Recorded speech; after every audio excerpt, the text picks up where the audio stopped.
Today, I'm headed back up to Xiaolan for an evening. It's gonna be a fun night.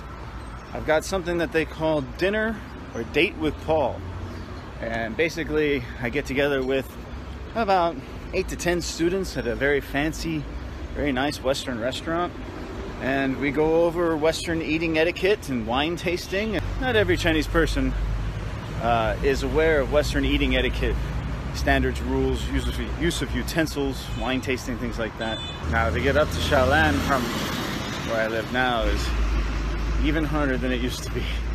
I don't have a car, so I had to take the bus. And the bus is 3 buses in about 2 hours. And because my passport is in with the government for my new visa, I cannot take a train. So I can't even take a long distance bus.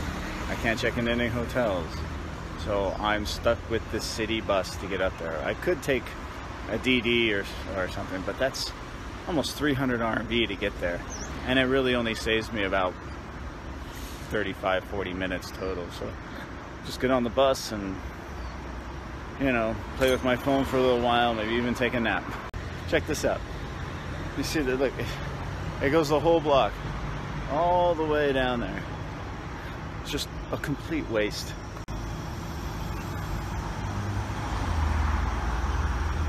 Then you have these blue ones here that are lined up very nicely outside the bus stop, but it's almost as if OFO is thrown away out here in Zhongshan.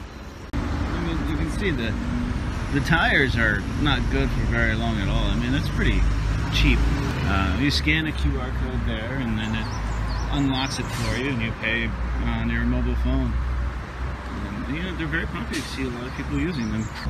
This little piece right here, that is all that keeps this locked in place. And, you know, people just grab them, they take that off, and then they use this as their personal bike. They're being stolen in almost every Chinese city. So I don't know how much these OFO bikes actually cost to produce, but they can't be too expensive. You know, maybe less than $100 easy. Probably around 50 bucks. But I'm curious because it's only like 1 or 2 RMB per hour to ride these things. I'm curious how many actual rides they get before they end up on the pile like this. I'm very curious. Do these bike share companies actually make a profit, or is it all investor money that they're getting?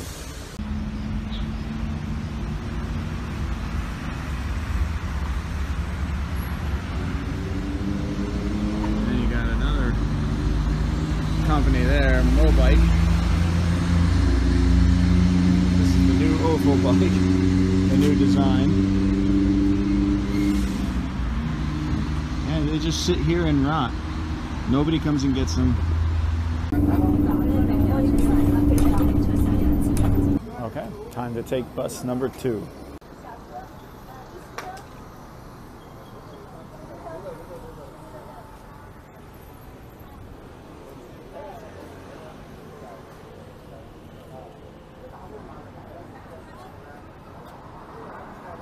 Now, bus number 2 is the express bus, and it still takes 45 minutes to get from Shichi to Xiaolan, and it's a Saturday, and it's about midday, so traffic hopefully will be light. I really do need to get a car. Maybe after Spring Festival I'll be able to get a car.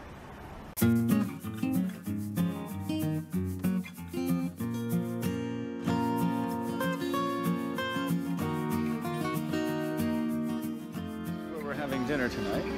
I've got the table set up.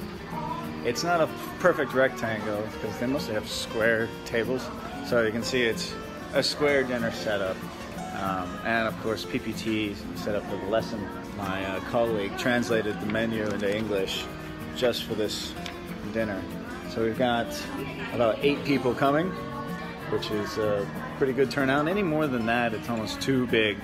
Because, you know, Chinese restaurants are not really set up to have individual dishes and come out all at the same time. So you have to arrange it ahead of time with the chef and the owner to set up the fork and the knives and the spoons and the napkins. There are no napkins in China.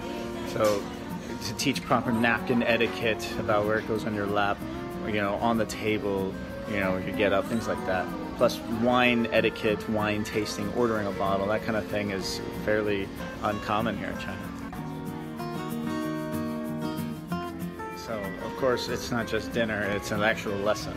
A lesson on Western etiquette, politeness, dining etiquette, which is very different, obviously, in China, chopsticks and everything. So, this type of dining, they attempt it in many places here in China, but in a small town like this, it's actually very rare to find a real Western restaurant with proper utensils and proper setup and proper menus and obviously proper food.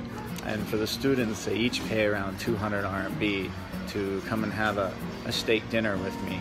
And I'm strict with them. It's not completely a pleasant dinner, you know.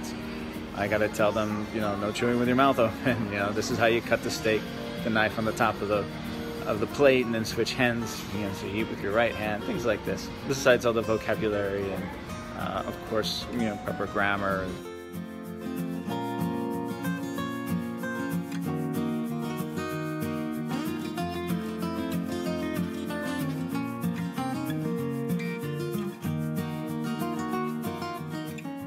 A lot of preparation to put one of these together, and I have my colleague here, Shiva, who has been gracious enough to do a lot of this work. She's been really great, so thank you to her.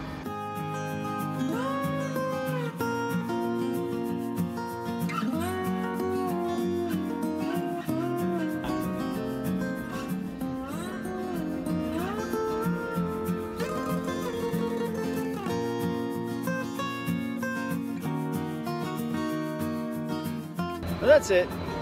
Dinner was a success.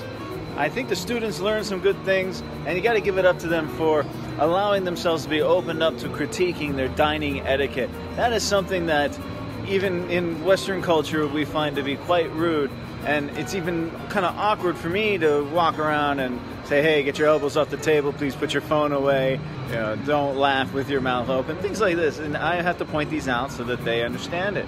And so good on the students for allowing me the opportunity to do that. That's great. I really enjoy the date with Paul. I think it's a wonderful little event that happens. Anyways, I hope to do more of these in the future. In addition, it also allows me the opportunity to come back to Xiaolan for a night and hang out and see all my old friends up there. And it's a very enjoyable evening.